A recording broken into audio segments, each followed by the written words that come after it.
Let's look at the long black, also known as an Americano. Some say they're the same thing, while others insist that if you put the hot water in first, it's a long black, or if you put the espresso in first, it's an Americano. Whichever you prefer, here's how to make one. For this demonstration, I'm going with the hot water first. This machine, the Barista Pro, has a dedicated hot water outlet, so that makes things easy.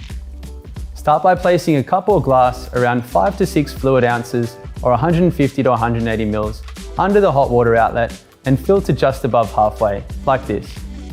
Next, purge your group head and preheat your portafilter. Remove and then dry before grinding. Next, grind your freshly roasted beans and aim for around a 19-gram dose. Give the portafilter a few taps like this to settle the grounds before tamping on a flat, level surface. The most important thing is consistent pressure each time, then visually check the tamper is level.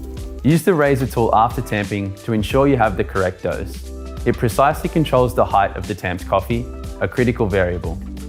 Place the portafilter firmly into the group head, then extract the double espresso into the glass.